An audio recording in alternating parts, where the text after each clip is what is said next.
ನಮಸ್ಕಾರ cricket fans. Lord's cricket ಮೈದಾನದಲ್ಲಿ ಭಾರತೀಯ ಮಹಿಳಾ ಕ್ರಿಕೆಟ್ ತಂಡ ಇಂಗ್ಲೆಂಡ್ ವಿರುದ್ಧ ಟೆಸ್ಟ್ ಪಂದ್ಯದಲ್ಲಿ ಇತಿಹಾಸ ನಿರ್ಮಿಸಿದೆ. 142 ವರ್ಷಗಳಷ್ಟು ಹಳೆಯದಾದ ಈ ಮೈದಾನದಲ್ಲಿ ನಡೆದ ಮೊದಲ ಮಹಿಳಾ ಟೆಸ್ಟ್ ಪಂದ್ಯದಲ್ಲಿ ಟೀಂ ಇಂಡಿಯಾ ತನ್ನ ಶಕ್ತಿ, ತಾಳ್ಮೆ ಮತ್ತು ಕೌಶಲ್ಯವನ್ನು ತೋರಿಸಿ ವಿಶ್ವದ ಗಮನ ಸೆಳೆದಿದೆ. First innings setting the stage. Team India ಮೊದಲು ಬ್ಯಾಟಿಂಗ್ ಮಾಡಿ 285 ರನ್ ಪೇರಿಸಿತು. ಸ್ಮೃತಿ ಮಂಧಾನ ತನ್ನ ಕ್ಲಾಸಿ 83 ರನ್ಗಳ ಇನ್ನಿಂಗ್ಸ್ ಮೂಲಕ ಪ್ರೇಕ್ಷಕರನ್ನು ಮಿಂಚಿಸಿದರು.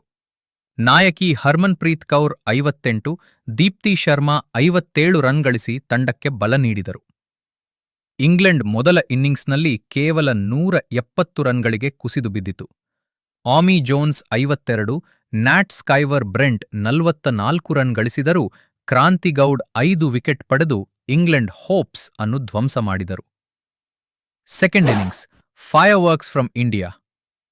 ಇಂಡಿಯಾ ಎರಡನೇ ಇನ್ನಿಂಗ್ಸ್ನಲ್ಲಿ 341 ರನ್ಗಳಿಗೆ ಡಿಕ್ಲೇರ್ ಮಾಡಿತು. ಸ್ಮೃತಿ ಮಂಧಾನ ಮತ್ತೆ ಮಿಂಚಿ 70 ರನ್ ಗಳಿಸಿದ್ರು. ಆದರೆ highlight of the match, Yastika Bhatia 158 ಎಸೆತಗಳಲ್ಲಿ 113 ರನ್ಗಳ ಶತಕ ಬಾರಿಸಿ ಲಾರ್ಡ್ಸ್ನಲ್ಲಿ ಮೊದಲ ಮಹಿಳಾ ಟೆಸ್ಟ್ ಶತಕ ಸಿಡಿಸಿದ್ರು.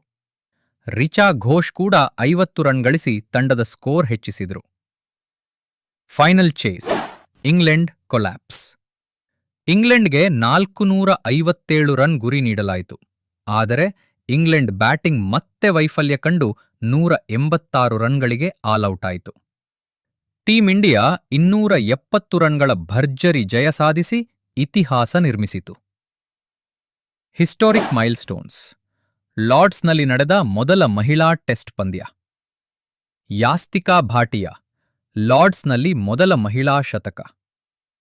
ಕ್ರಾಂತಿಗೌಡ್ 5 ವಿಕೆಟ್ಗಳ ಸಾಧನೆ. ಟೀಂ ಇಂಡಿಯಾ ಇಂಗ್ಲೆಂಡ್ ವಿರುದ್ಧ ಐತಿಹಾಸಿಕ ಗೆಲುವು. ಕ್ರಿಕೆಟ್ ಫ್ಯಾನ್ಸ್, ಇದು ಕೇವಲ ಒಂದು ಗೆಲುವು ಅಲ್ಲ, ಇದು ಕ್ರಾಂತಿ. ಟೀಂ ಇಂಡಿಯಾ ಮಹಿಳೆಯರು ಕ್ರಿಕೆಟಿಂಗ್ ಹಿಸ್ಟ್ರಿ ರೀರೈಟ್ ಮಾಡಿದ್ದಾರೆ. ನಿಮಗೆ ಈ ವಿಡಿಯೋ ಇಷ್ಟವಾದರೆ ಲೈಕ್ ಮಾಡಿ, ಶೇರ್ ಮಾಡಿ, ಸಬ್ಸ್ಕ್ರೈಬ್ ಮಾಡಿ. ಕಮೆಂಟ್ನಲ್ಲಿ ಟೀಂ ಇಂಡಿಯಾಗೆ ನಿಮ್ಮ ಪ್ರೀತಿ ತೋರಿಸಿ ಇಂಡಿಯಾ ವಿಮೆನ್ ರಾಕ್ ಎಂದು ಬರೆಯಿರಿ.